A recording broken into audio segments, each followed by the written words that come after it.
Careful what you say or you'll get together.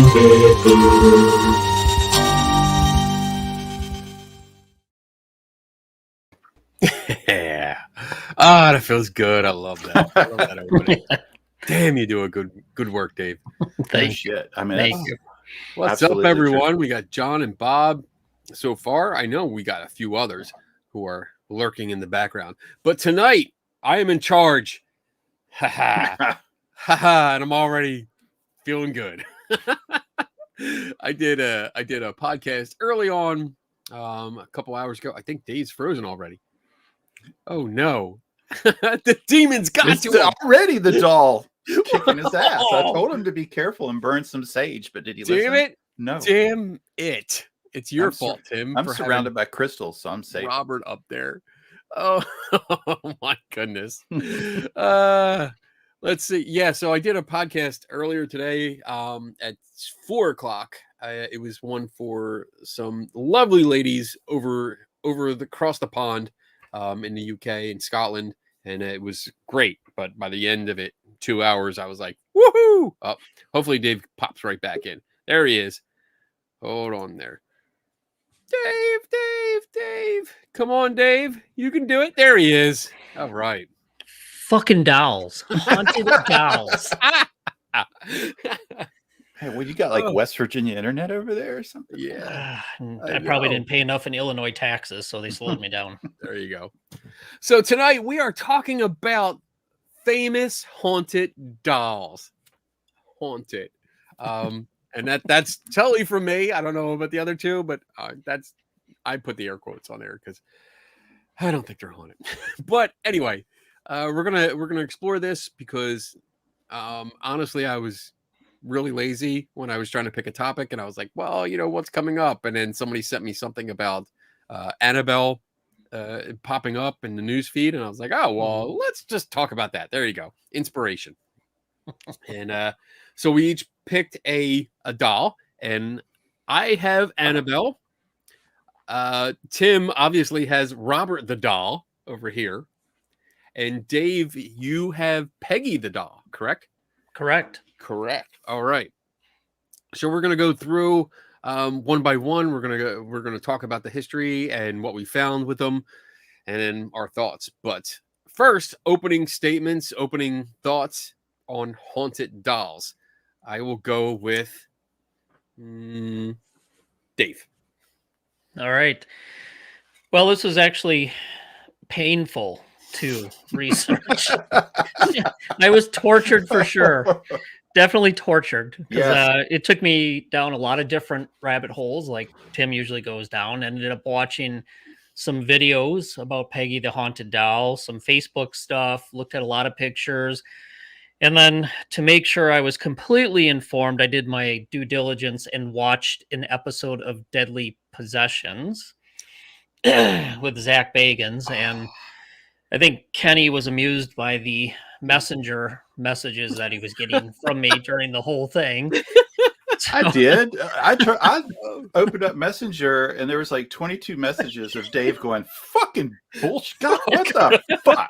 What the fuck is this? This is bullshit. I just kept scrolling. I was like, Dave's watching something. Dave watching the stupid show. So yeah, I did watch that.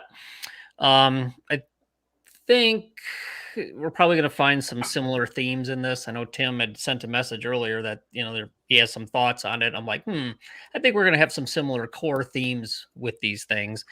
But I don't want to say too much in my opening statement because that's going to start giving away some of my thoughts and what I found. The history part of it, not a lot. I'll tease, not a lot of history, just a lot of made up shit, Okay. which seems to have created a life of its own and perpetuates some of these beliefs and stories on the haunted dolls. I can tell you, I've watched many. Oh, I wouldn't say hours. I couldn't watch hours of those things, but I've seen many pictures and many videos. And myself, Jen, and our dog, they're everybody's still alive in the house. Nobody got sick. We all feel fine. So I think we're free to talk about it and see what happens. So let's have some fun with this. Okay. Tim, opening statements. Okay, I got to say this, and I'm not going to say it for the rest of the show because I'm already starting to get a little buzz. Yes. Anthropomorphism. You got it. That was good. I was like, whoa, this is tough. So I Nice. think that's one of the things we're going to see that's going to have a common thread. And that's for loosely speaking, it's just putting human characteristics on inanimate Well, objects. there it goes.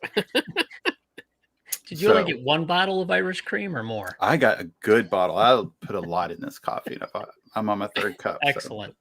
it's delicious too. So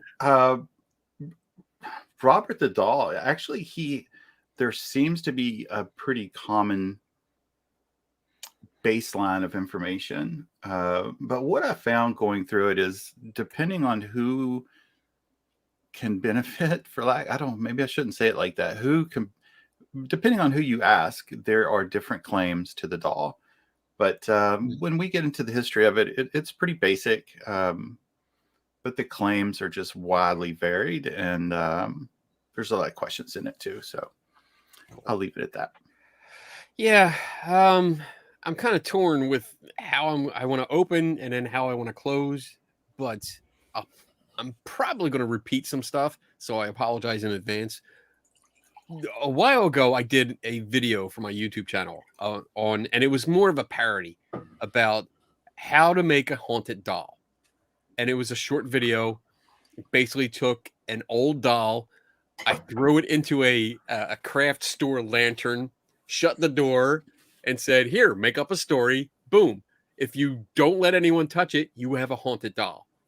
And that has been my impression before and after doing research for this show. I mean, by all means, I would love to find something that's really like horror movie Chucky style, gets up, maybe not murdering as many people, but at least getting up and walking around that we could see it. That'd be great. That would be really cool to see. But it's a doll. It's a fucking doll. I mean, this thing, this behind me has no bone structure. It has no muscles. It has no tendons. It can't move unless it is moved by something else, namely me.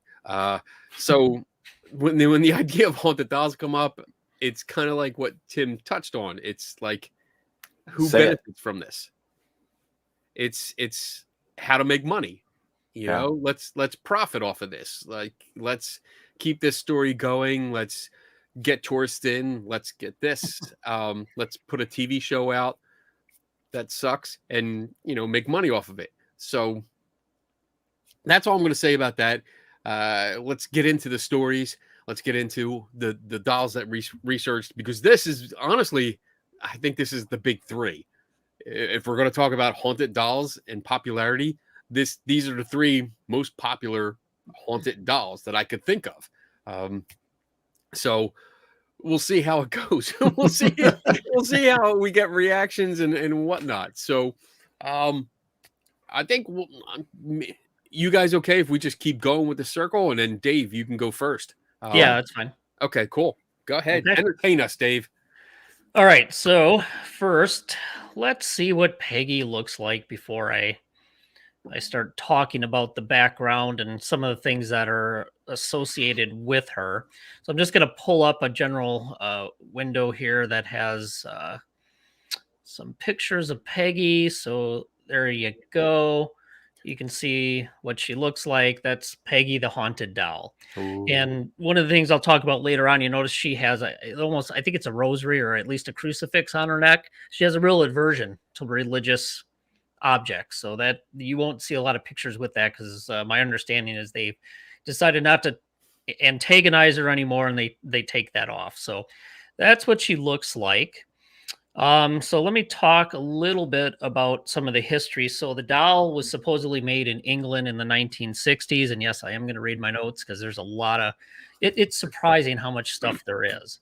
The prior owner that had the doll had many haunting dreams. They had a fever, they had hallucinations. And then a paranormal investigator, Jane Harris, who runs Haunted Doll Paranormal, hdparanormal.com. So there you go. She got a plug out of this. Good for her. She got the doll in September 2014, and she showed the first pictures of the doll on Facebook in February 2015. After that, people started saying that they were having a lot of problems. 80 people, more than 80 people got messaged her, posted things, sent messages, and said, hey, I'm having some weird adverse effects after looking at a picture or the video. So things such as chest pains, nausea, headaches, and some people had anxiety, bad dreams, just a whole list of different things. And then as of 2019, according to this website, there's been 400 cases reported of this doll affecting people. So dead pets, strokes, demonic scratches, seizures, rage, which I saw on the Deadly Possessions. Of course, yours truly on that show, our favorite person, he had a rage fit. I don't think he got possessed, but he had a rage fit. Insects on camera, heart attacks, bite marks, automatic writing messages, smells, temperature changes, footsteps, health concerns, chair shaking, death of other animals, scratches, night terrors, EMF meters going off, photo shadow, and light anomalies. And then for whatever reason, it doesn't like dogs. I don't even know where that came from, but that's reported. It does not like dogs. So the original owner bought it at a car boot sale. I'm really not sure what that is. I was just too eager to get to a certain TV show to look that up. But she picked it up, and because the owner had bad luck, couldn't sleep, footsteps, bathroom lights clicking on and off.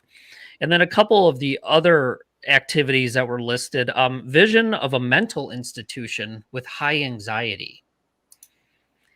Just looking at a picture of it on the computer, people report their computers freeze, the room gets cold, light bulbs kind of burn out or blow out.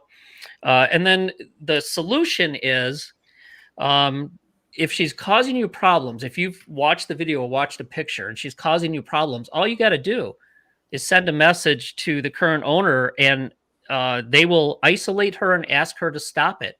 And she stops. So it's an obedient haunted doll.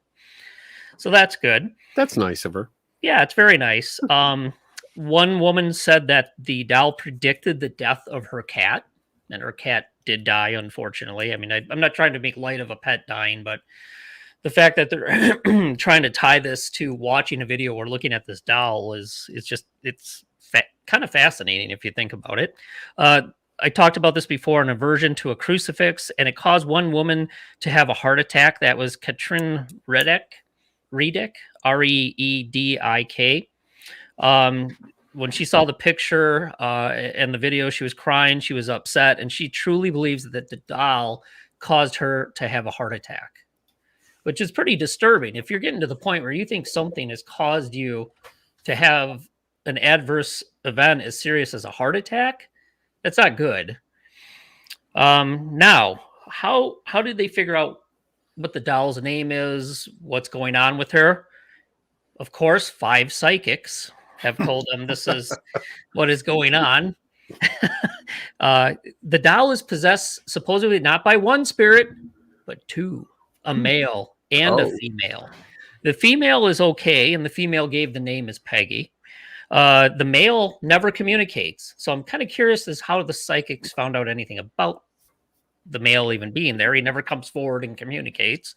The male is actually the negative entity, or the negative possessing entity that is causing the problems.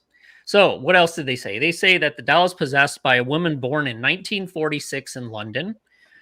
Jewish, died of a chest condition, maybe asthma, which I'm thinking, man, I had asthma as a kid. I still have it once in a while. And hey, I had no problems. Didn't even need to use an inhaler today. So it didn't affect me at all. It hates clowns for whatever reason. I guess this doll hates clowns. I don't know. It's a random thing they came up with. Aversion to crucifix. It has ties to the Holocaust. The doll is said, the female entity is said to be restless, frustrated, and persecuted, which is interesting because they say later on in another TV show and other things, they say that the female is the good entity and the male is the bad one. So, shocker, I know you're getting conflicting stories of the supposed possessing entities. I know. Different versions? What? What? I know. Isn't that crazy? Say it ain't so. I know. You're shocked. I know you're crazy shocked. Talk. Then they had some psychics do an automatic writing session. That's where you basically put a pen or pencil in your hand, put some paper down, go into your trance state and get messages and write down what happens. And the 2 words, of course, if you're thinking Jewish aversion to maybe crucifix, possessed, you channeled what I'm thinking. No, but the automatic writing came up with 2 words, Star and David, which shocking if you know, or if you've read anything about it and you know that some psychic said it's a Jewish woman from the 1940s. Star and David is not too much of a stretch to supposedly come up with. Okay, so then I stumbled across the fact that this was on a certain TV show called Deadly Possessions, hosted by Kenny's best friend, Mr. Zach Dildo Bagans. My BFF. It was season 1, episode 3. It was filmed in 2016. When they first got there, the doll comes in with oh geez, now I'm forgetting the woman's name already. The woman who took over the ownership of the doll, Jane Harris. Sorry. So Jane Harris brings the doll in, and the best part is they flew all the way over from England or wherever she's at. I think it's England, and she brought her in with a potato sack or just a sack over her head. Like the head, you can't look at it without having the whole plane go down. I have no idea. So they bring this doll in, and they're in Zach's ballroom of his museum, which I'm sure, I don't know. Did you make it that far, Kenny, or did they boot you before you got through it? So I didn't actually get booted out of the museum. I got banned. Just got banned after. Okay. Yeah. So I did go through the entire visitor accessed portion of the museum. Okay. All right. So flies plagued Zach. As soon as they sat down and started doing things, there's a fly buzzing around, and I love how they kind of edited in the bzz, bzz, bzz, and he's swatting, and of course flies are demonic. They called it a plague of flies. I'm like, it was like 1 fly, maybe 2. It's not a plague, dude. And he claims there's never been any flies in his museum. I find that hard to believe because there's a lot of bullshit in there which attract flies. So they removed the sack from the doll's head. A lot of buildup, dark setting, whole bunch of stuff going on, creepy contacts. They're setting the stage. They're giving you a story. And then magically, the ballroom camera went out. Only that camera for that room went out. Zach said he felt the environment shift. And then he had a fit of rage. He felt like he just wanted to beat up and tear up people. This was another good one. Candles flickered. There's a bunch of people in the room, at least 3 or 4, and they were amazed that candles were flickering as they're all talking and moving around. I mean, I don't care if it's the room is airtight. If you're moving around, breathing, any little motion, you're going to generate a little bit of an air current. So anyway, candles flickered, typewriter sounds, that they had an old typewriter in there and it wasn't moving, but they were hearing typewriter sounds. Now, as far as I understand it, the doll has its own room in the museum and a cabinet with cameras on it all the time. And of course, if you would like to see this thing, you have to sign a waiver, which basically says you enter at your own risk. And I'm not going to show a clip from the show because I'm not quite sure we can do that. But they actually put a warning up before they took the sack off the doll's head. So again, they're building and they're totally priming you for something. All right. So what do they think is going on here? Spirit attachment. That's the argument, that there's a spirit, not one, but two again, attached to it. And they say spirits can attach to buildings and objects and absorb, retain, and replay thoughts and emotions through an energy field. Oh, There we go.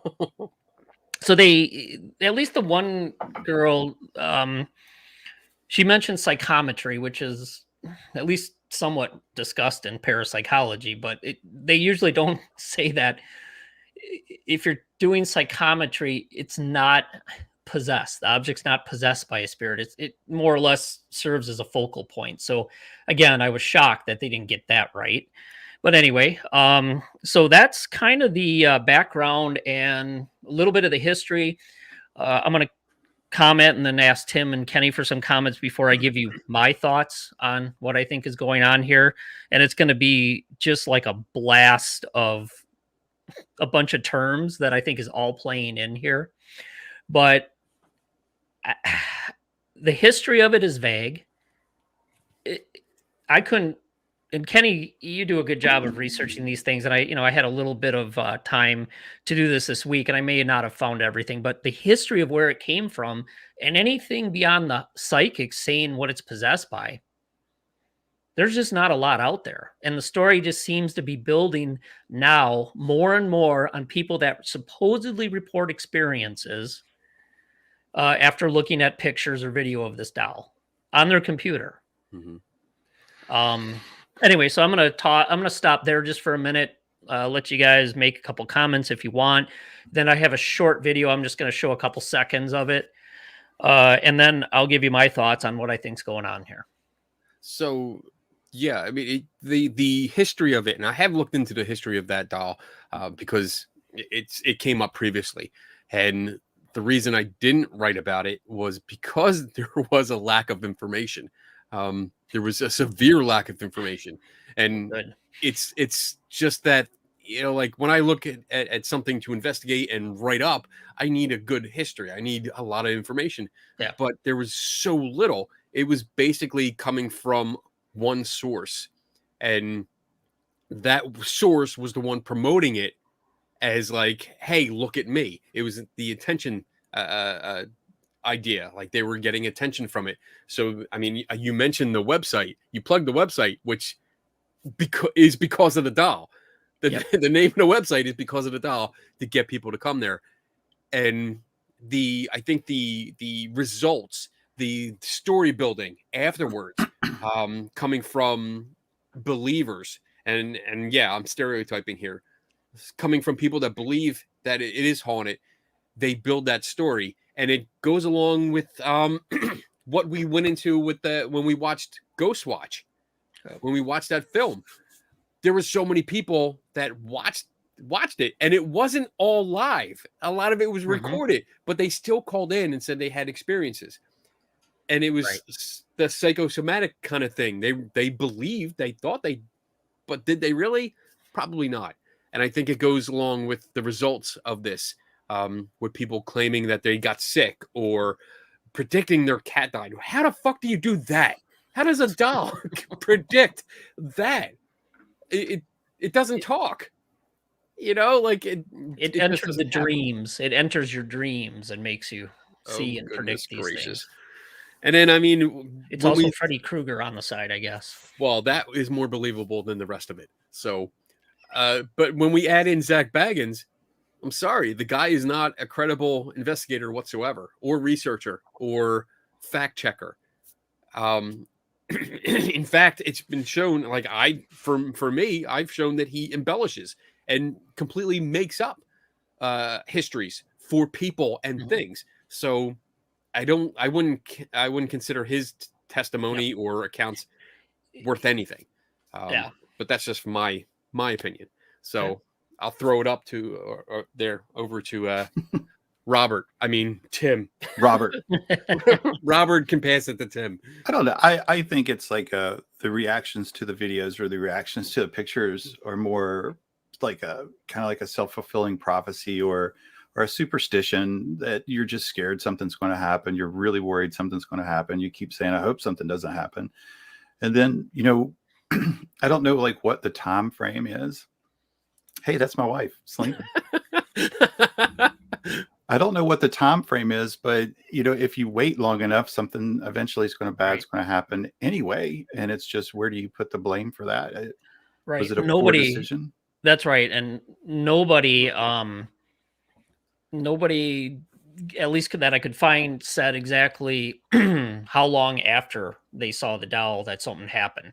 I mean, the one when she first showed it on Facebook and then she got the first 80 reports, that was probably, I think, within 24 hours, because she woke up the next morning and said she had a bunch of emails and saw the post. So that's 12 to 24 hours. Anyway, otherwise, there's no time period for any of this other stuff. Right. I just, this will kind of bleed over into my thoughts, but I thought, the same is, what is what's the percentage of, I would like to know how many people viewed it, and then the percentage of people that had something bad happen, and then just take the same number of people that have not viewed it, and then look at the same percentages of something bad that happened over the same time and see if they're comparable. Yeah, I thought the exact same thing. That, and how many people watched the video or looked at a picture and haven't had something happen. Mm-hmm. I mean, Jen watched it with me. Our 19-year-old friggin' dog watched it. He laid right there, and he's more active today than he's been in a couple weeks. So come on. Demons, obviously. Yeah, he was possessed by demons. I was there. I saw the doll in person. So on my one visit and only apparently visit to the museum, I was within 5 feet of it, and I went with it was my wife, me, Susan Gerbic, and Mark Edward, a magician and mentalist, and both Mark and I were we're the challengers. So we were leaning over because you walk in this little room, and there's a banister. So it's like a wooden kind of banister that keeps you from getting to it. But both of us leaning over, looking right in its eyes, going, "Hey, what's up, bitch? You got something? Come at me. Everything to provoke some kind of response to see what happens." And I'm still here. Right. Didn't feel sick. Didn't feel faint. I don't think I died. Although there was one night I was pretty drunk. So who knows? I might have died and came back, but nothing, no results whatsoever. So, it reminds me of a show I watched a long time ago where they unearthed a mummy, or they found a mummified person. Nothing like murder or anything. I don't think so. It was just a burial. And the locals or people had claimed that by disturbing that they were cursed. And after 20 some years, the people that had unearthed the body had died over 20 some years. And then they put it up as evidence that because some of them died not necessarily natural ways, that was due to the curse. And I was like, it's 20 years. What do you want? Like, right.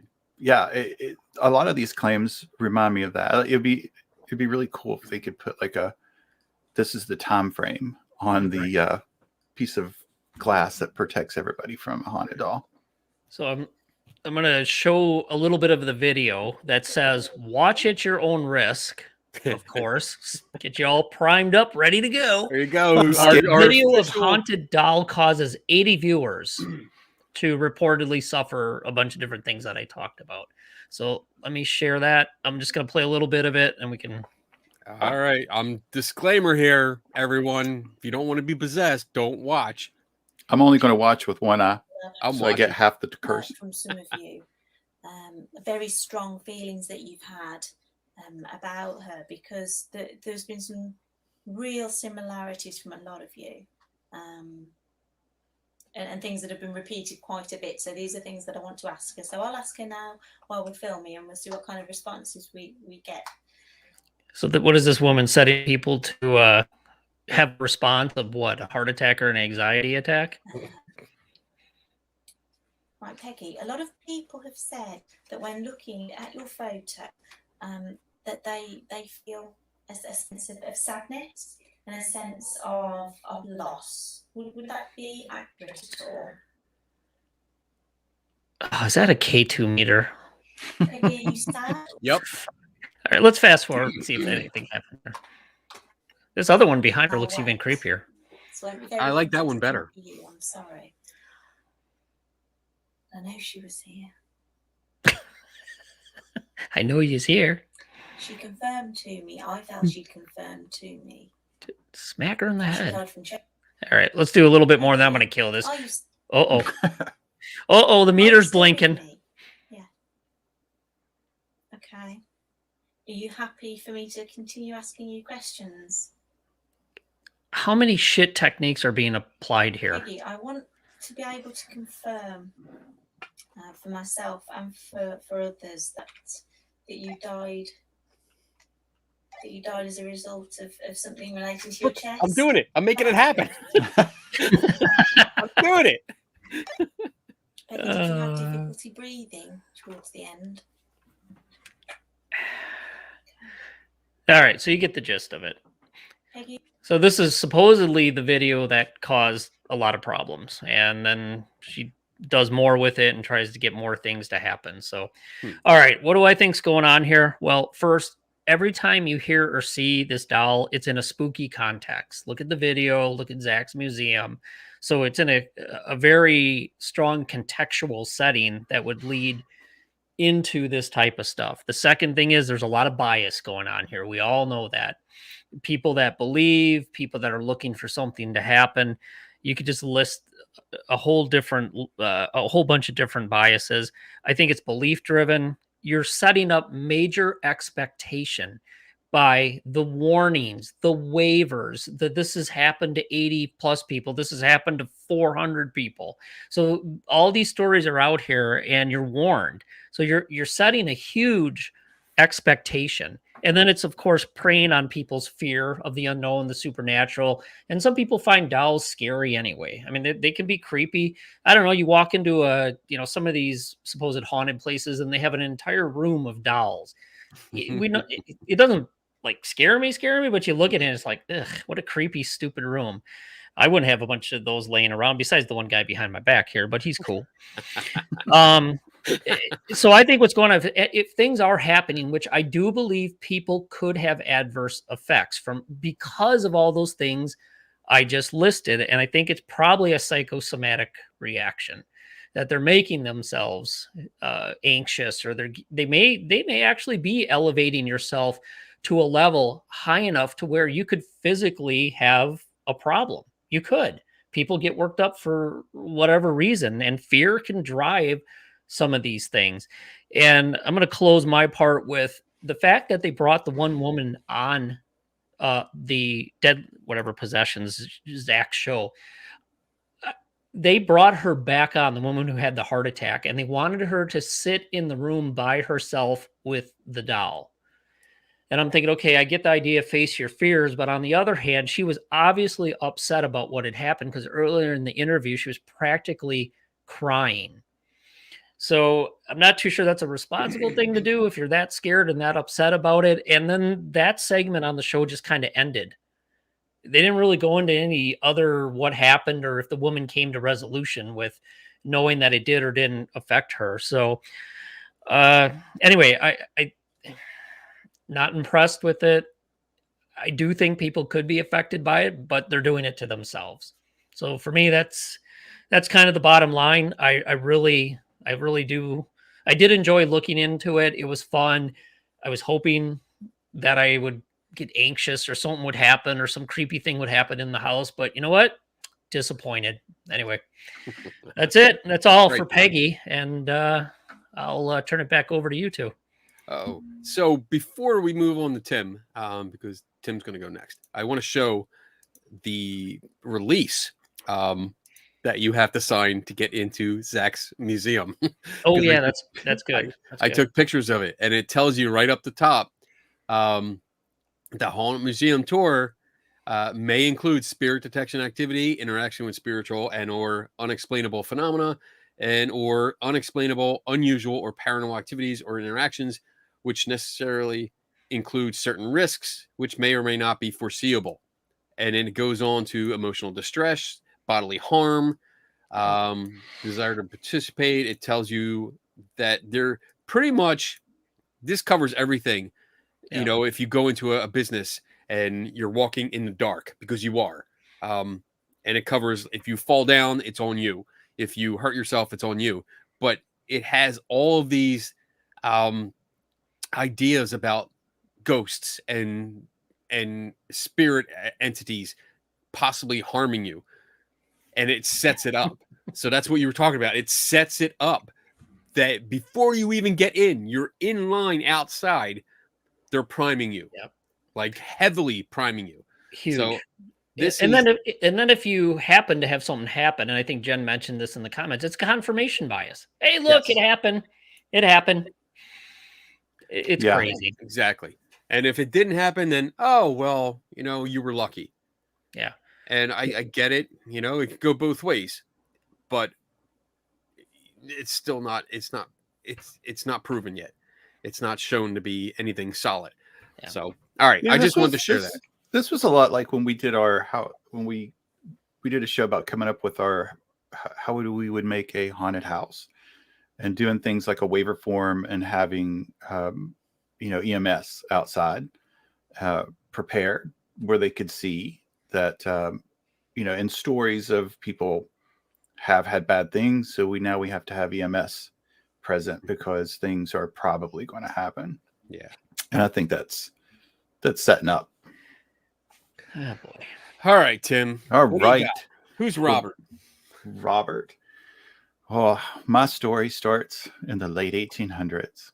From the Otto family. So the Otto family moved to Key West, Florida, which was a great choice because it looks beautiful there. Late 1800s. So Gene Otto was the person that actually owned the doll and got the doll as a child. The father was a doctor. However, from what I learned, and this is kind of a accumulation of a lot of stories and stuff that I read today, but these are the key points that seem to be most common. So the father was a doctor. It's often told that the Otto family was extremely wealthy. However, it's pointed out that while they were well off, doctors in the late 1800s really weren't like a high paid profession. However, doctors did make a lot of money with pharmacies. So while he was a doctor, he did have 2 pharmacies in Key West. So he ran both of them. That was enough money to have a nice home, nice family, and actually hire staff to help with the family and kids and the house. The doll, the best that I could find, the doll was actually made in Germany by the Steiff Company, Steiff. I hope I'm pronouncing that correctly. It stands about 40 inches tall and stuffed with woven straw, or what's called wood wool. It arrived in Key West in 1904. It was Gene's mother. Otto family was from Germany. It was Gene's mother that was in Germany visiting family, returned home with the doll in 1904, and then presented Gene with the doll when he was 5 years old. The doll was originally a clown, however, fitted to have sailor outfits, whereas Gene Otto, the child, was a fan of sailing ships. Key West, I could see. It was Gene, the child, that actually named the doll Robert Eugene Otto after himself. So there are differing opinions, and I'll get into those as to where the doll originated from, but this one seems to be the most presentable. At least the one story I got this from actually presented citations, so I appreciated that. Nice. Yeah. The first story that is up is that there was a caretaker in the home for the children that was named Emily. Really didn't have enough time to look this up, but this is Emily. Emily was said to have been pregnant and lost the child. So stories here vary that Emily was pregnant by the father, Thomas. Jean's father's Thomas. However, that's just the story. I don't know if that's true. But she did lose the child, and it was believed that the child's spirit latched on to Robert the doll, and hence became a haunted doll. The stories after that was that the child became extremely emotionally attached to the doll, almost what you would consider would be unhealthy attachment. Always seen together, always playing together, wanting to eat at the dining room table together, breakfast table, always together. It was a lot of discipline to not let the doll go to church or to outside activities, which often led to some strife in the family with Jean. So some of the stories after the death of Emily's child was that servants in the home would hear Jean talk with Robert the doll, and in a deep voice, something would answer back. Strange things began happening. Messes would appear around the house. Jean would get in trouble, and often he would begin claiming that Robert did it. Robert broke something. Robert moved something. Robert's hiding something. It's like the beginning of Chucky. There's a tie with Chucky the doll in this. Oh, Yeah. So Jean did grow up. Jean did become a really interesting artist. You can actually Google his work. It's pretty interesting. It's out there. I did message you guys that he married his wife, Anne, and for a while they lived in I didn't put the name of the building, but it's in the building in New York where the Spider-Man series, Osgood, the Osgood Corporation. Oscorp, yeah. Oscorp, thank you. Yeah, was in that building. So they did have a life together. It seemed like it was very good. He was an artist. I think she was an artist as well.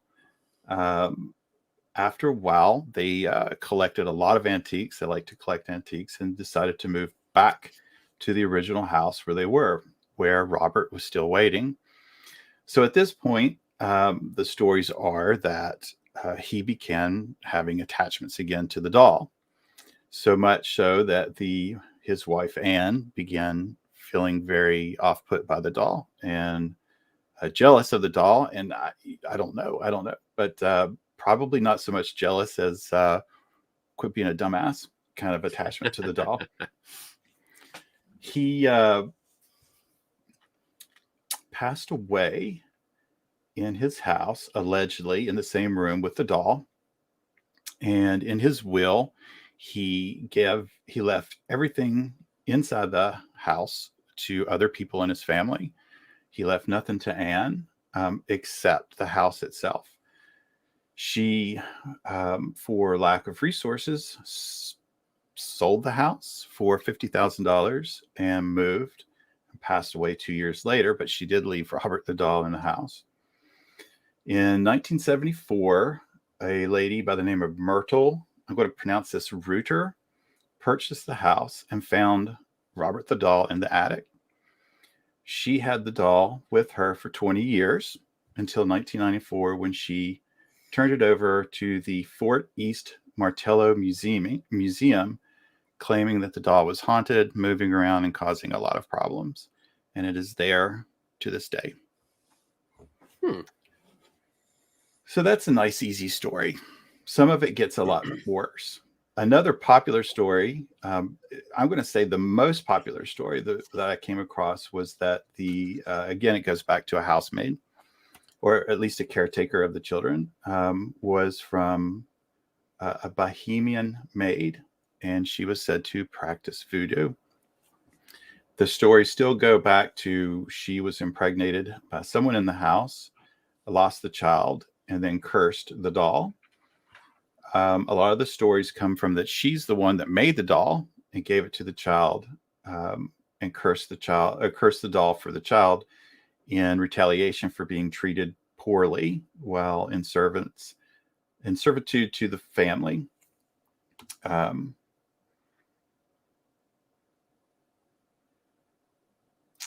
It goes on. I'm doing whatever my notes. I'm sorry. Dead air. Dead air. Dead, Dead I air. know. Dead air. I hate dead air. Again, story number 3. Here we go back. She practiced voodoo. It was again the maid. A lot of people want to say that the doll was either made by the maid and cursed. Made by the maid. Yeah, or given to the child by the maid and cursed at the same time. I find it very interesting that voodoo keeps popping up, and I have different ideas about that, but I don't appreciate that type of, because it's something different that people don't understand, whether it's a religion or not. It's just kind of a thing that people want to stick on as something dangerous when they don't really understand it, I don't think. Like Indian burial Yeah. grounds? Yeah. Yep. Like that? Exactly. Yeah. So culmination of all the reports kind of come through to neighborhood children that would walk to school would see Robert looking at them out the window of the second floor of the house. The doll would seemingly be in one window and then move to the next window to follow them down the street. Neighbors would claim that the doll would be looking out the window, and when they made eye contact, the curtains would fall back. Servants would say that they would find Robert in different rooms than he was when they last saw him. Servants would say they would hear him giggle, they would hear him talk, and they would hear laughter in deep voices. Family and servants would claim to hear footsteps around the house at night. It was alleged that the Ottos were so concerned about their son's connections with the doll that an aunt, and I put in quotations here, unnamed aunt, came to visit and said the doll was cursed and you needed to put him up, box him. So they did box him. They put him upstairs. And the next night, guess what happened to the aunt? She died? Yes. Amazing. I mean, no, that's bad. Sorry. It would have been really nice if in the story they would have named the aunt. Like, there is so much here that has the potential to be sourced and checked. It would be really interesting to follow a lot of these things. So after the aunt died, they took the doll back out and gave it back to Jean. Left it in the house. So some of the notes, just out of questions that I had, was Myrtle, who gave the doll to the museum after 20 years, saying that it was horrible and haunted. I was wondering why she kept it for 20 years if it was so bad. One report had that what ended the relationship with Myrtle and Robert the doll was she had a 10-year-old daughter in the house that would talk to her about Robert stalking her, seemingly following her to room. The child was 10 years old at the time. At some point, the child became so frightened that she began sleeping with Myrtle. She began sleeping with Myrtle and her mom in the bed together. And one night, both of them were woken to laughter and the sound of scuffling in the bedroom. Terrified, they flipped on the light to find Robert at the foot of their bed with a kitchen knife. Chucky! So Poltergeist and Chucky combined. Oh my goodness. So this is the story of how he got to the museum. There's stories post-museum. So there's a lot to unpack there, especially with the knife. And I don't know. But I think this is the story that ends up trying to tie Robert the doll with Chucky the doll. However, I was able to find where the writers, directors, creators of Chucky the doll were like, absolutely not. It's not a tie to that. They fashioned their doll after it was like a Cabbage Patch. They kind of mixed two or three dolls together to come up with the perfect kind of scary doll, but it was absolutely not Robert the doll that they fashioned it there. So those are the beginning of the stories. That's Robert's origin story. Post going to the museum, it was told that once it was learned that there was a haunted doll at the museum, a photographer and the same person that worked for a newspaper or a news organization came to do a story on the haunted doll, attempted to photograph the doll without asking permission first. And their photograph ended up being a reverse of Robert the doll. So they took a picture of his face and they got the film came back that it was just the back of the doll.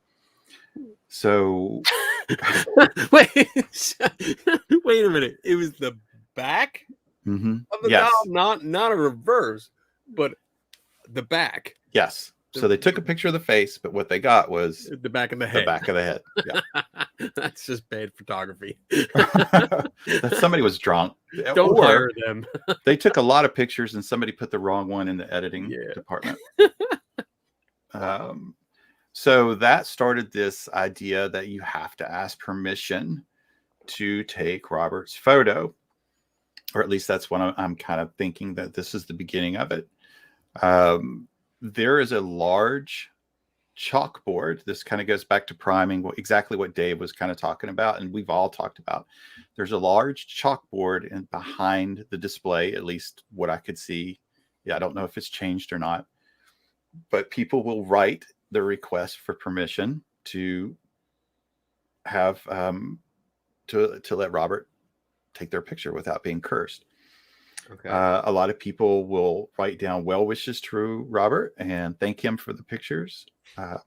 But people that don't end up, according to the museum, and I don't know if they have any skin in the game, but according to the museum, that they receive many letters asking that they present the letter to Robert as an apology for taking their picture without asking permission first, because things are going bad in their life, and they bring it right back to when they took the picture. And they do, I guess, or maybe they don't. I don't know. I have a video. The letters that you're talking about, you can see them. Yeah. In your picture there. And yes. I was just looking up like a bunch of pictures, and you can see the board behind them with all these letters. I'm going to stick a letter. I'm going to stick our business card on there when we go. Dave, you might be going down, right? It might be for work. Yeah, sometimes I go down to that area. So yeah. You got to you got to just pin our pictures without. Yeah, take pictures without permission. Smack on the glass. Disrespectful. Okay, I'll let you know what happens. All right, go ahead, Tim. Sorry.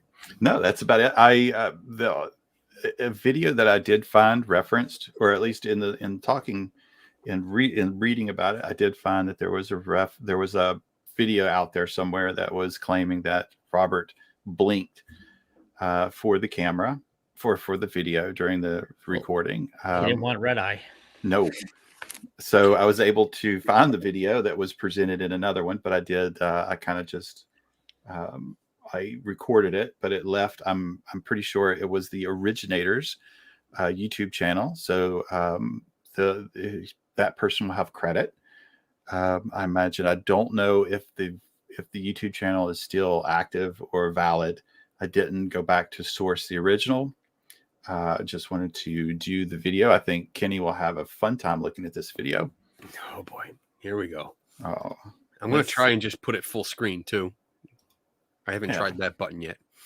You're right. Yeah, just put it up. Wait, there we go. So there we go.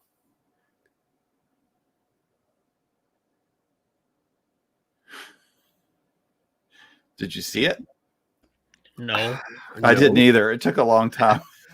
Can you play it again? Yeah. So it looks like the eyes are closed. I think I can play it again. Look at that. Yeah. So it looks like the eyes are closed there. I'm assuming this is what they're talking about. So it looks like the eyes are closed.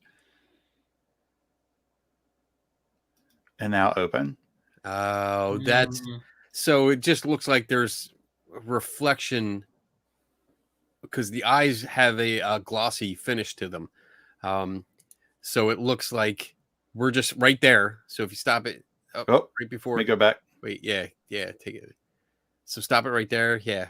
So what we're seeing is half the eye has a reflection from the bridge of the nose, the nose part and the brow there. That's what we're seeing. It's not, they're not closed. It's just reflecting the tan color from the doll fabric. That's all we're seeing. You're so good. That's good. I try. That is good. But there's a lot of people that see this and are just like, oh shit, I got to write Robert a letter. Oh my gosh. Yeah. I like John. I'm just kind of looking over John. That's funny. John Kennedy. We get watch 2 curses and get the third one for free. There we go. Yeah. Wow. All right. Cool. Is it okay to remove it? Yeah, go ahead. Very cool. Yeah, there we go. Good. Interesting. Awesome. So there's not a whole lot more to talk about. I think everything that this is what I was kind of thinking was going to cross over a lot for us is I'm not going to try that word that I did at the beginning because anthropomorphism. I don't know if it's anthropomorphism. Anthropomorphism. Yeah. So we're just kind of, a lot of things are just given human behaviors to inanimate objects. I see there's just a lot of I hate to say I don't think it necessarily is self-fulfilling prophecy, but it kind of is. It kind of falls into that. Confirmation bias is a really good example as well. And, if you have these beliefs already and you are already scared and you already are worried, going to it and doing something like that, I think exactly what Dave said is perfect, that you actually can have a physical reaction. I think that you actually can have adverse responses physically that are not just mental, but actual physical adverse reactions to your behavior towards something that you believe is going to hurt you. I think that is an anxiety issue. I think it is caused by your belief. But I do believe that you can have measurable body problems. You can have high blood pressure. You can feel faint. You can get dizzy. You can actually become, you can vomit. You could probably lose control of your bowels. You could do a lot of things. You could cause high blood pressure. There's a lot of things that you could do from anxiety and fear due to this. And I think that's really cool, because it's one thing that I like to learn from Dave, is that measuring, like, you can have those experiences. It doesn't mean that the experiences aren't real, because the experiences are real. It's just what caused the experiences. And I think that that's a really good, interesting point to put to all these. I think people that go there and they actually believe that something's going to happen, and when it happens, they can convince themselves that it was due to the doll and not because of something that maybe they caused themselves. It's a reaction to a perceived threat or a perceived situation, which can be the same as a real situation. Because if you really believe you're in danger or really believe something has affected you, I can totally see having physical symptoms. And this is a form. I don't know if this is actually it, because there's confirmation bias going on and maybe selection bias, because it's if you take the picture or video, without asking permission, and you have that belief that something might go wrong, you're going to carry that with you. And then everything that does go wrong, you're definitely going to pick out. It's definitely confirmation bias, because you're remembering the hits and forgetting the misses. So once that, doesn't matter how long, it could be 5 minutes, it could be 5 weeks, but something goes wrong and you immediately think back, oh shit, that's the curse. I had to send a letter. I think a lot of it reminds me of superstitious behavior and learned superstition as well. Operant conditioning, and Bob will be happy that I remembered that from Skinner. But operant conditioning is, just the results that you get from what you do in an environment that you're in. And if you just get, even though you don't understand why you got the results, but you just know whenever I do this, something happens, whether it's rewarding or punishment, or nothing. You sometimes, if you don't understand why it's working, sometimes you use the fact that it was your behavior or something that you chose or something that you did that caused the reaction. Right. And this is a good example of it. I mean, it's we see pictures. There's pictures here, and people share. Does it count when you share the picture without permission? Like, We're gonna find out. How does our modern technology apply to the curse? You know, like if I take this picture and print it out and hang it on my wall, I didn't ask permission to do that. Does that mean I'm cursed? I asked permission just before the show. I just don't want to admit it. What a chicken shit. Scare you little bitch. See, that's true friendship.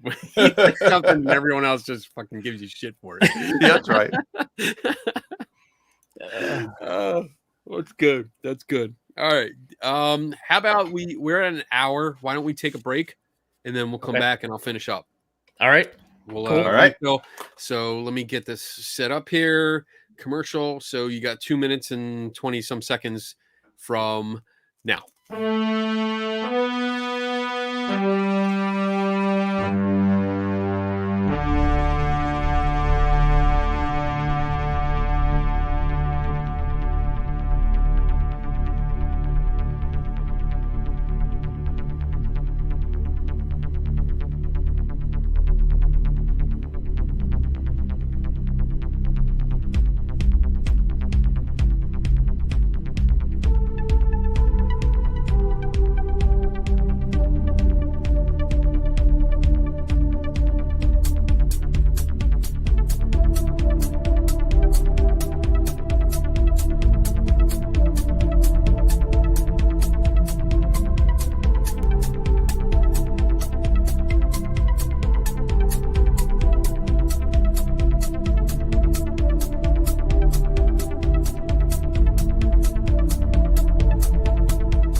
All right. We are back. We made it back here. All right. So I am up. And I'm going to talk about Annabelle. This one back here. So as long as she's okay with it. Yeah, you okay with it? Yeah. Oh, okay, good. Good to know. I like when they agree with me. All right. So, here's the story. I'm going to give the background here, and then I have a lot of thoughts on this. So, basically, this story starts in 1970, and allegedly, the story goes is that a nurse named Deidre Bernard or Donna. It depends on the story version, and I'm going to get into that a little bit more after I tell the first version of this story. So apparently she got this doll, this Annabelle doll, this Raggedy Ann doll, which looks kind of like this one, just a lot bigger. She got it as a birthday present for her 28th birthday.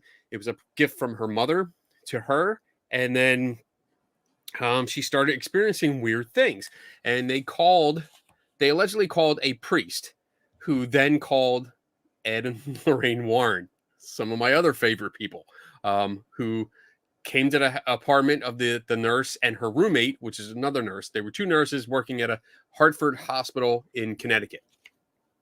And they got the story about what was going on. And I'm going to read off some of the stuff. I have highlighted stuff here. So they said about a year ago. So we're talking about like 1969, maybe, that the activity started.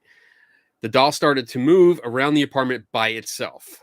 I don't mean it got up and walked around or any such thing. I mean it when we'd come home from work, it would never be quite where we left it. And this is Deidre/Donna that's telling this story. And this is actually from Ed and Lorraine Warren's book, The Demonologist. So I'm actually reading the chapter of their book. So let's see. After we got the doll for the birthday, I put it on my bed each morning after the bed was made. The arms would be off to its sides and its legs would be straight out, just like it's sitting now. So basically like that. And when she'd come home at night, the arms and legs would be positioned differently, either crossed or in some other position. It made them suspicious, so they actually would set up the doll in certain positions and make sure they remembered what it looked like, and they would still come home and have it weird places.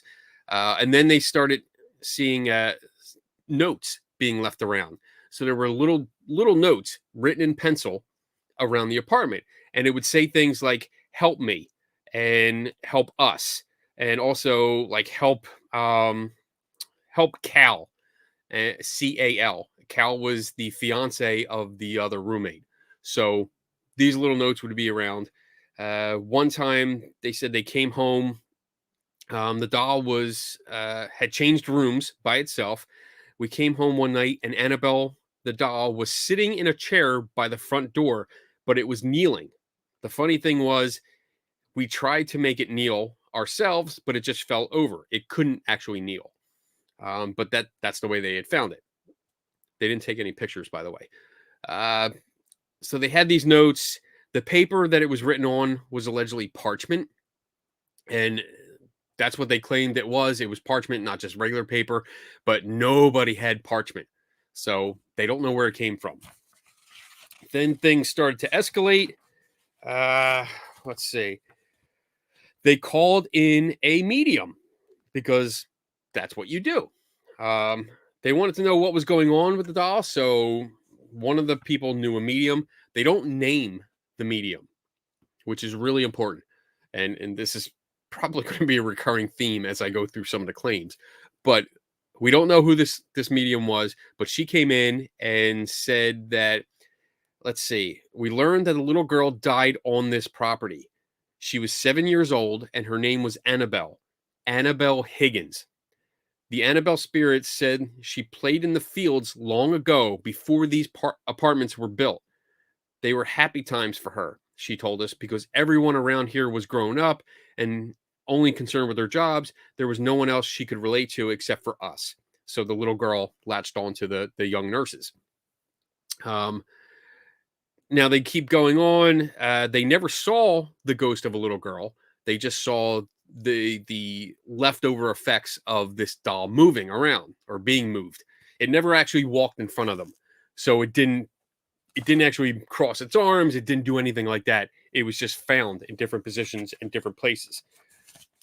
Then it escalated a little bit more because the fiance, Cal,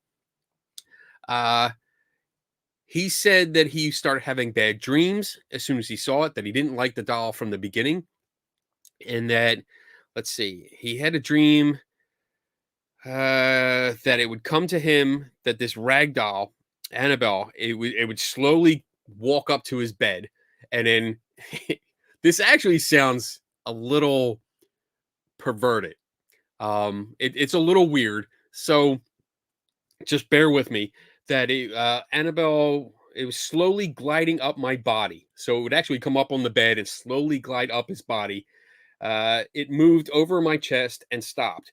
Then it put its two arms out. One arm touched one side of my neck, the other touched the other side, like it was making an electrical connection. Then I saw myself being strangled. I was writhing and trying to push the doll off my chest, but I might as well have been pushing on a wall because it wouldn't move. It was literally strangling me to death. But I couldn't help myself, no matter how hard I tried.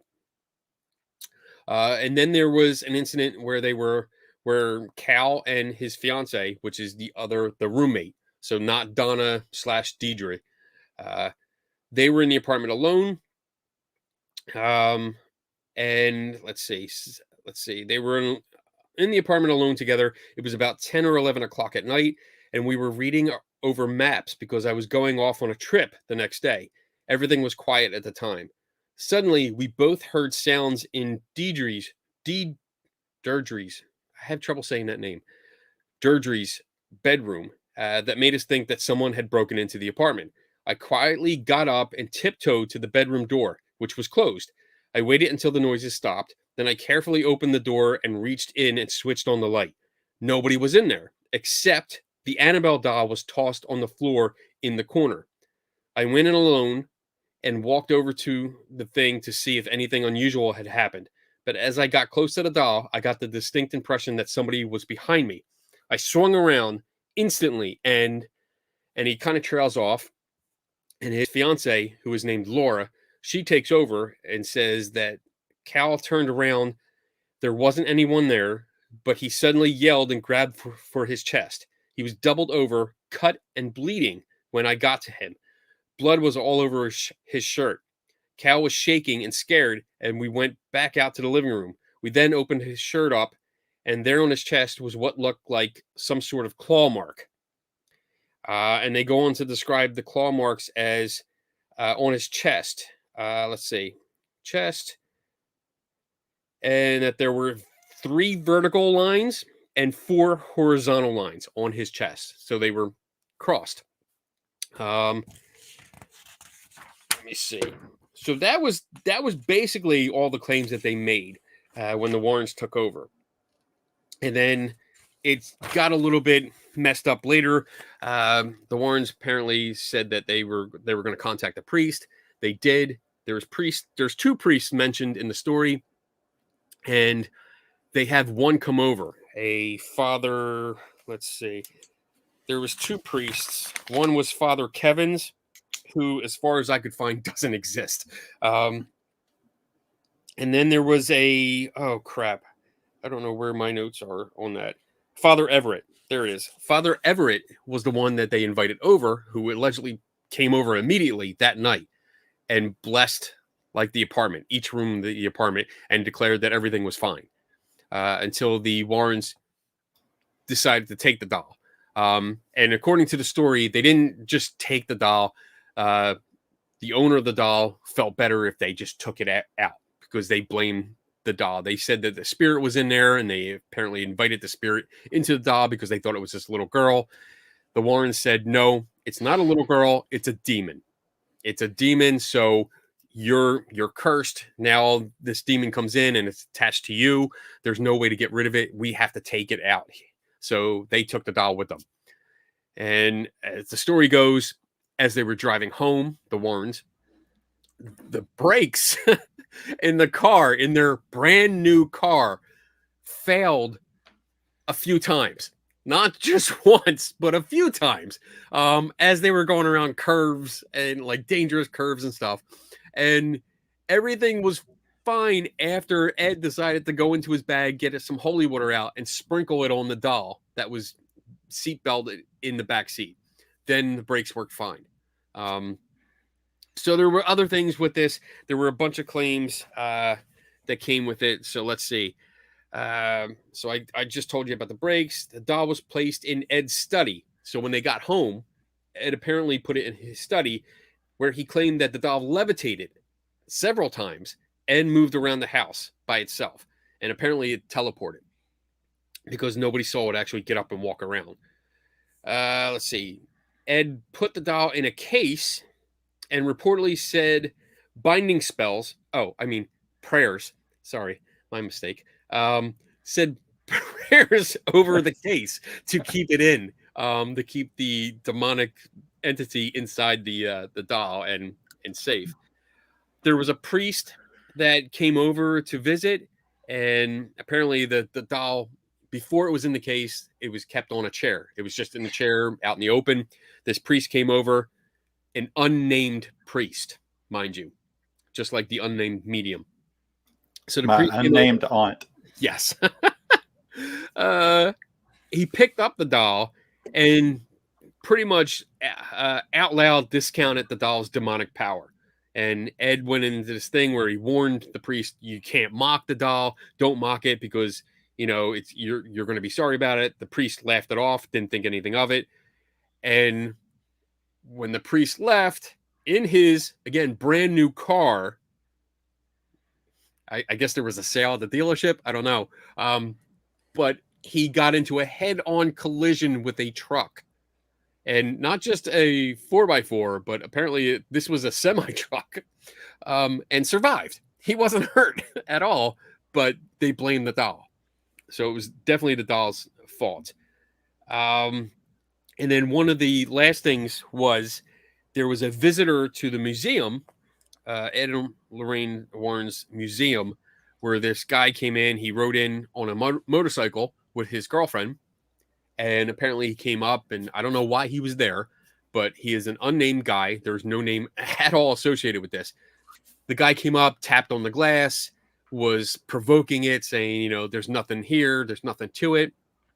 Ed got pissed off and said, you're being disrespectful. You need to leave. Kicked him out. And he says 3 hours later, the guy was dead. He was in an accident. He died. The girlfriend was in a hospital for a year after that. And then finally was released. So it's been in a case ever since. No one's been allowed to touch it except for the select few. I think there was an episode where our buddy Zach Baggins was told not to touch it, and he touched it anyway, and he got yelled at. There was a video that I saw where I think what's his name? The nephew that owns the museum now, he moved it from one case to a different case, and there was a big ceremony and prayers and stuff like that, and it was kind of silly. So there's a lot of stuff going on here, but like the main origin story is something that I have a problem with, because he says that there was this medium that said it was a 7-year-old girl. So Annabelle Higgins, who the girl that's supposed to be the spirit in this doll, was 7 years old and died in a field long before the apartment buildings were there. So I want to play you something. This is an interview with Ed, and he's actually telling you the story of this himself. This is in sometime in the 1990s. I'm not sure when exactly. The Raggedy Ann doll. Yes. That's probably the worst thing we have in this whole museum. That Raggedy Ann doll was given to a nurse in 1970 by her mother as a Christmas present. Mm-hmm. But as most girls do, when 28 years old, she would take the doll to bed with her, wrap her arm around, and go to sleep. I do the same thing with a pillow. But then she started taking it to the breakfast nook, where the arms one morning went onto the table. Mm-hmm. She lived with another nurse, and they shared the expenses of the apartment, which was 4 blocks away from Hartford Hospital. Right. At that point, they told the girls about the incident, and one said, I know a medium. So they held a seance that night. That was the beginning of many seances with this doll.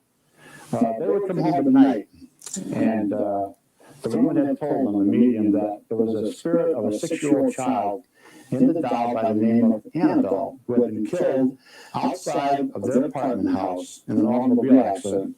Well, there was such a child, but God does not allow a child spirit to go into a doll. So I want to point out that the age difference, because in the book he says 7 years old, in here it's 6 years old. That could be an honest mistake, no big deal.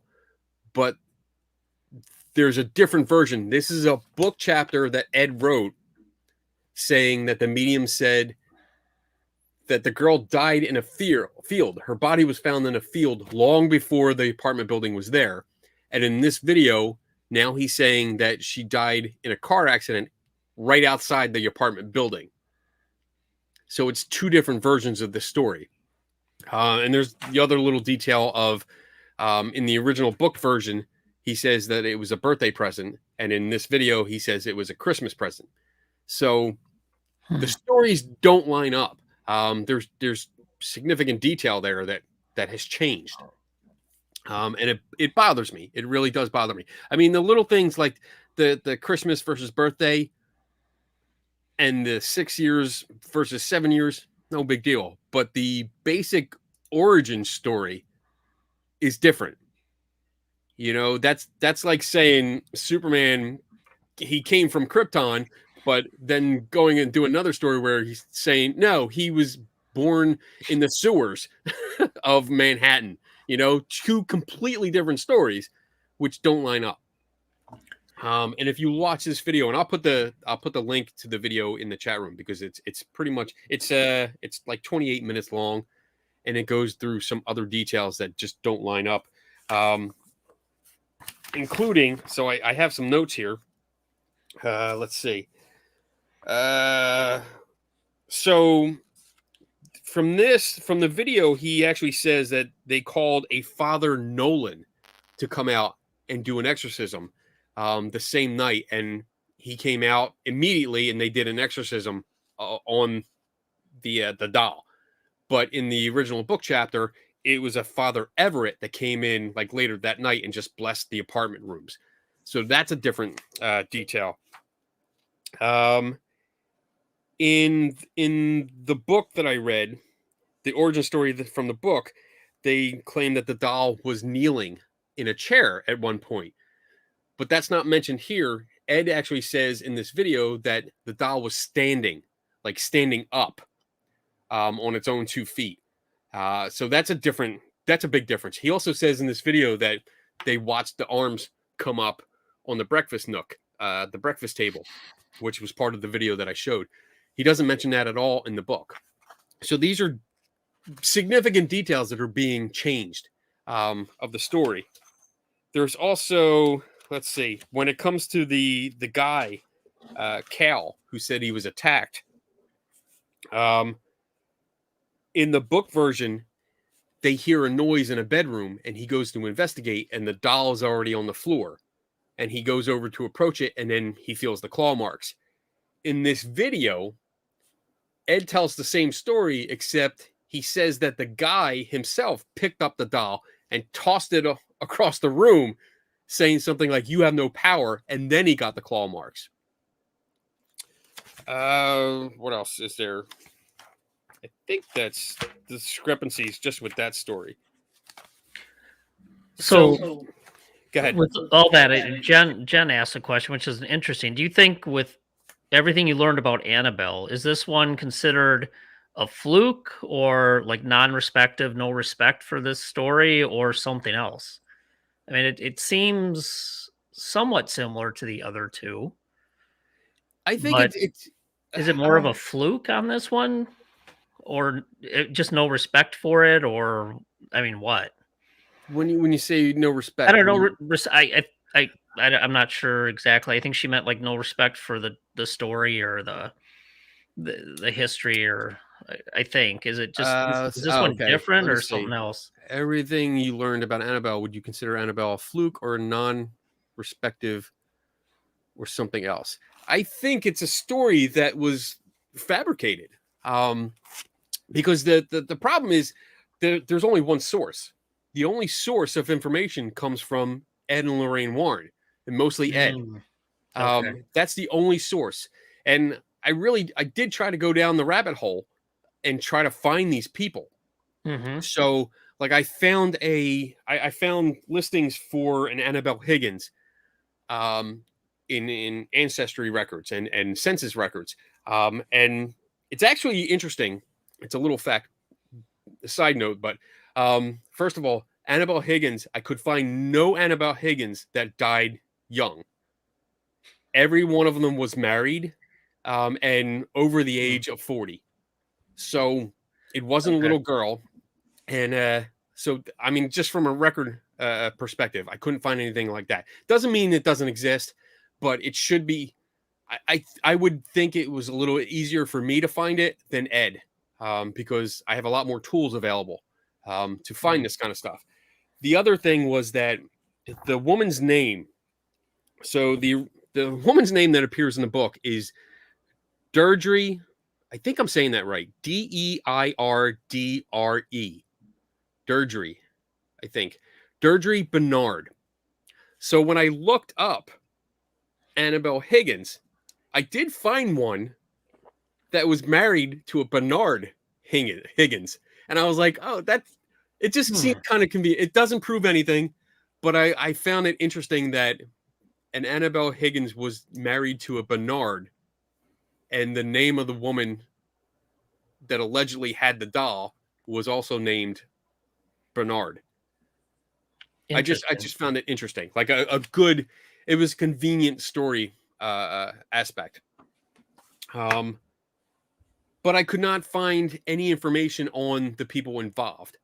So this Deirdre or Deirdre. God damn, I'm really having a problem. I think it's pronounced Deidre. Deidre? Okay. I couldn't find her at all. Not in Ancestry, which I really didn't expect to, because it's still a little too soon for her being listed. But I could not find any newspaper listings, or obituaries, or census records, or anything that had her in it. And again, I only spent like 2 or 3 days on this, so it wasn't as deep as I know. I mean, it's 2 or 3 days more than anybody else in the world probably would spend on looking into it. True. Yeah. I mean, it's a lot, because Tim, you know this. Yep. We fucking get down that rabbit hole and you can't climb out. You're like, wee. Yep. That's funny. Let me just say a side note here, not to cause any alarms, but a fly just went across my screen. Oh shit! Here we go. Balls. I think it's been nice knowing you guys. Are you being swarmed by a plague of flies, Tim? Oh, it's one of them for sure. Well, that's a swarm, and it's a plague. That's why you're not worth $30 million. Yeah. Come on. You got to play that shit up, Tim. No. I did. Fly. I did look into the Episcopal Church of Connecticut, because that's where this all took place. That's where the 2 priests that were allegedly involved were from. And I looked into it. I could not find them, their names. I'm waiting back from the Connecticut Church of the Episcopal Church of Connecticut, their business offices. I did email them because I really wanted to know. I was really getting into this. So I emailed them asking about this case and these particular people that were involved, and if they do exist. So I have not received the response yet. But again, I couldn't find anything on these people. And I mean, it's just everything is leading to a dead end. So it's really leading me to think that this was a fabricated story, because dead ends. Also, the story changes depending. I mean, this is just 2 data points: a book from that guy and a video from the same guy, and he changed the story. So I'm having trouble believing that this is a real thing. And again, we don't have any other source material. Everything that's out there about this is from this original source, from this book. Even when you look up, like, if you do a search on Annabelle doll skeptical or hoax or investigation, whatever, you get either the rehash of the same story, the scary story, but you get quotes from this book. There's nothing else to go on, which kind of sucks. I can't ask them because they're both dead. So I can't ask them about that. Not that I think I would get a strange answer, but I mean, until you find a doll that's possessed by them, then you can get the answer. Maybe if there was just someone that would have like machines that could talk to the dead, and you could get a question. Somebody working on one of those. It'd be a real fluff piece, wouldn't it? Yeah. Kind of a huff. puffy thing to take care of. What really bothers me is that I try to look, and I'm trying to get trying to look at the video here. There are a few newspaper articles that I guess at one time were taped up on the case, but they're not there anymore. In more modern pictures, they're gone. So I don't know if they were removed for a reason, or if they were just removed because it just got too crowded. I know that, I mean, from investigating other cases that the Warrens were involved in, like the Amityville and the haunting in Connecticut case, the Smurls, the one that we talked about with the Conjuring 3 movie that it's based on. There's a lot of information that was added or embellished. And this was a time, this is 1970. This is pre-internet. So it was much, much easier to fabricate a story and not have it fact checked. Much easier. So, and I totally want to, disclaimer, I know I have biases. I do not like the Warrens. I don't think they're investigators. I think they were exploiters. So that's my bias. But I really did try to find these people, because it'd be interesting to see, especially if this Deidre or Dirt. Oh my God, I'm just going to call her Donna. I'm telling you, can I have a show woman pronounce names? If this woman was still alive, one, where is she? Like, I can understand if she didn't want to capitalize on it, maybe too much attention or too much pressure, but there was an opportunity there. I mean, who would not want to talk to the person that originally owned Annabelle? Right. But I would just like to interview her and just talk to her and say, hey, what happened? What's your story? Not from Ed. I want to hear it from you. What happened? Because there was a lot of stuff that, at one point, I think they said they came home and found blood on the doll itself, which I think the stains are still there if you go visit it. But again, there's so many things that could happen. I think there were 3 people really living in that apartment, not just the 2 nurses. I think the fiance was there a lot too. So who knows what was going on?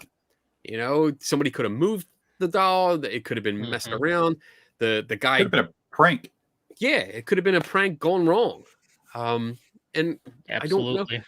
I don't know. Do a search, or if you want, and find out like how many pictures of Annabelle not in the case are there.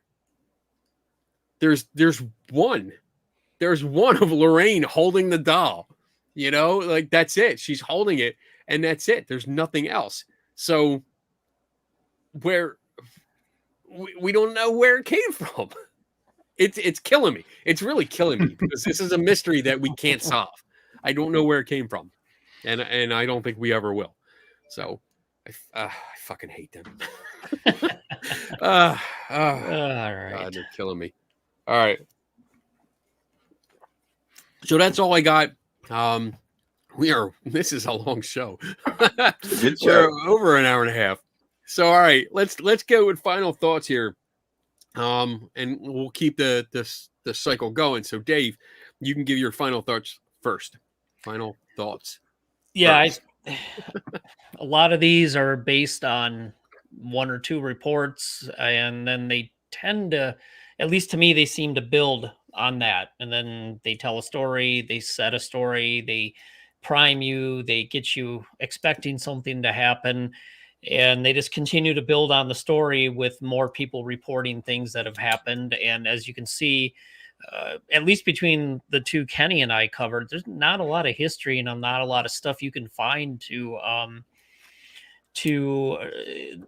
back it up. I mean, Tim, you had a little bit more than we did, but a lot of that still, it's a myth, almost a legend that's building upon itself with people having reoccurring issues, repeating issues as other people. And again, a lot of it I think is just bias and could be psychosomatic. And bottom line is, yeah, people can get upset and scared enough. Fear is a real thing, and it could cause you to have some experiences or issues. So, yeah, I think it's real. I mean, it obviously is, but as far as these things actually being possessed, and we've talked about this in prior shows, how would they get possessed from the spirit? How would the spirit manipulate? How would it sit in there and do bad things to the world outside of the doll? And quite honestly, if you're a ghost, why the fuck would you want to sit and possess a doll? There's a lot of fun things you could be doing besides that. So I don't know. I guess if I was stuck in a doll, I'd be pissed off too. But that's it. That's all I have to say. Okay, Tim. Yeah, I would completely agree. The whole idea of going inside of an inanimate object as a spirit, like, one, why did you go there? One, two, like, how, like, what laws are out there that you can't leave and go do something else? Like, I don't understand. It makes good sense for a story, but it doesn't make any good sense for logic. Also, while you were talking about your story, just things that popped up was like, why do dolls stop moving when you look at them or you turn on the light? Like, Have you never seen Toy Story? What the hell's wrong with you? Yeah, duh. those are nice spirits, I guess. I don't know. Those dolls are all possessed. They need to burn those bastards now.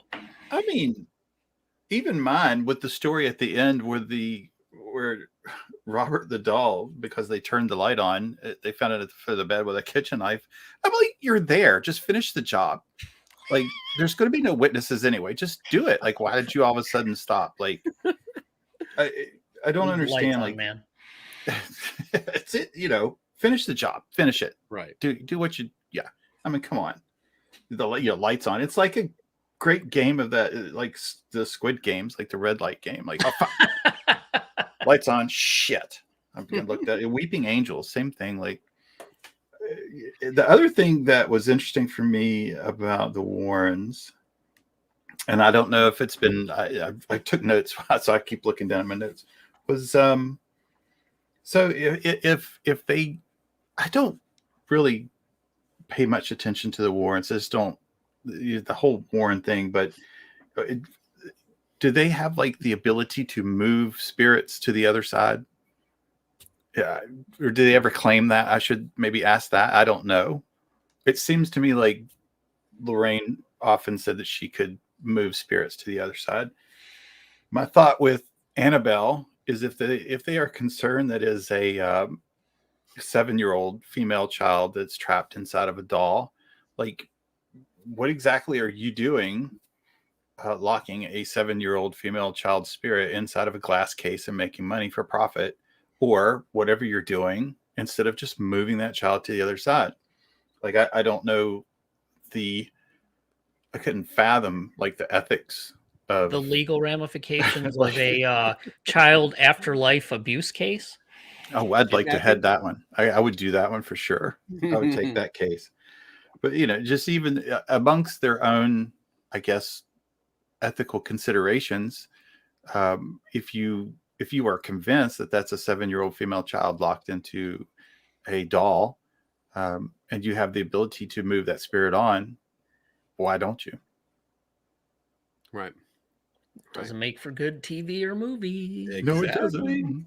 Move on. Poof, gone. Shit. No The movie. price of admission to the museum just went down.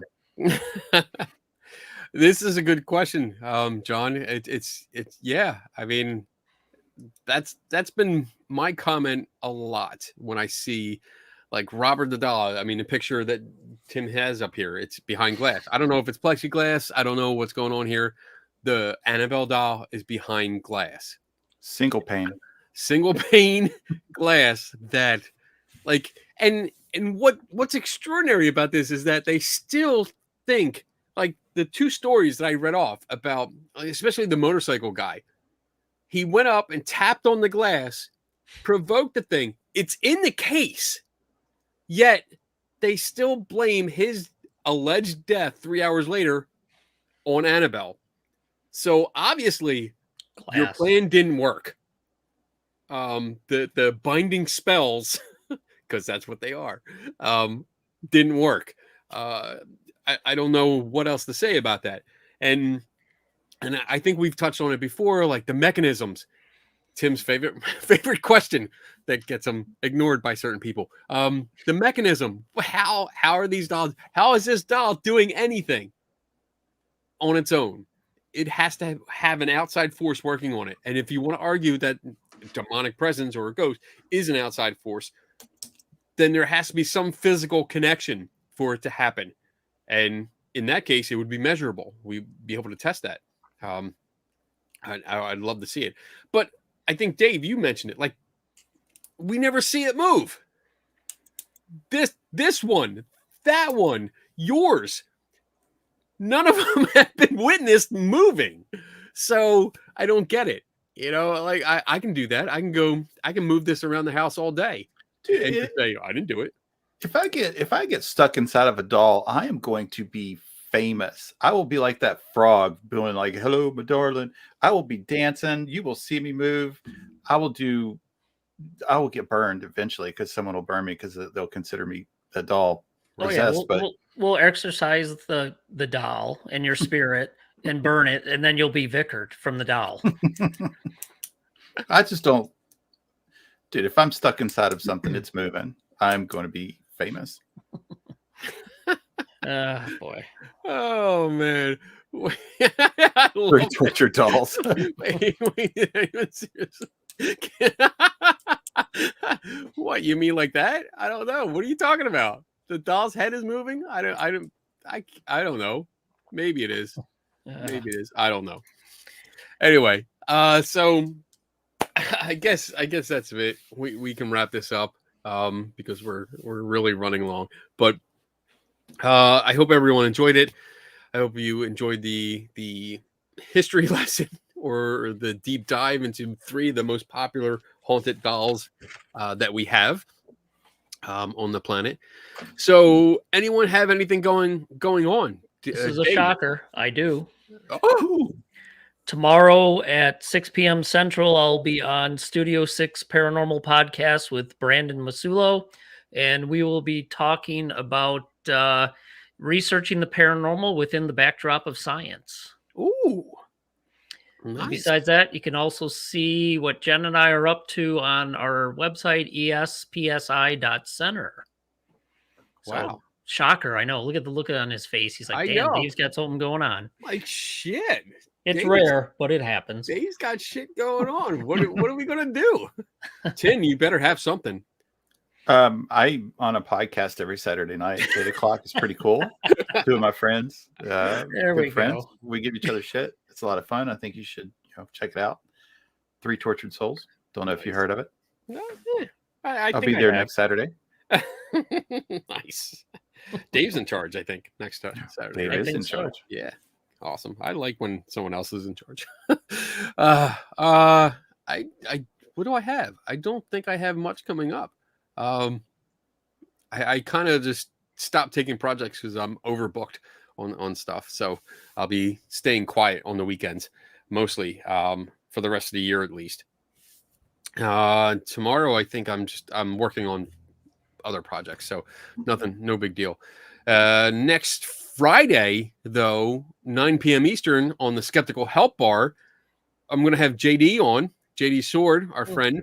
We're going to talk about The Exorcist, the film, and the real boy behind the Exorcist story. So not the girl, because the girl was in the movie, but the real boy. So he's going to talk about that. He actually put an article about this in Skeptical Inquirer, and I'm looking around. I don't remember where I put my issue, but he had an article in the last issue, and we're going to talk about that. So tune in next week. And then Saturday, I'll be at that. I think I'm going to join Tim at this podcast thing. I think all 3 of us will be there. Yeah.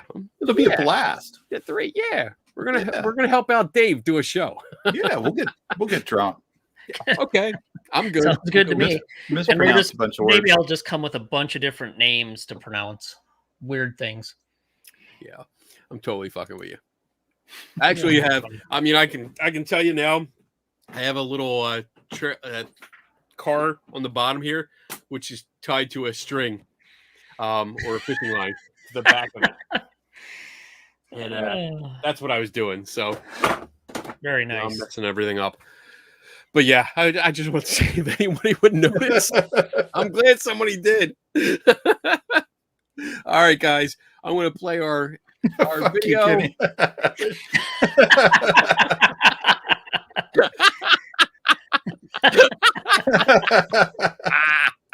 Oh, that's great. See how easy it is, bitches. All right. We'll see you next week, people. All right. Everybody take care. Bye.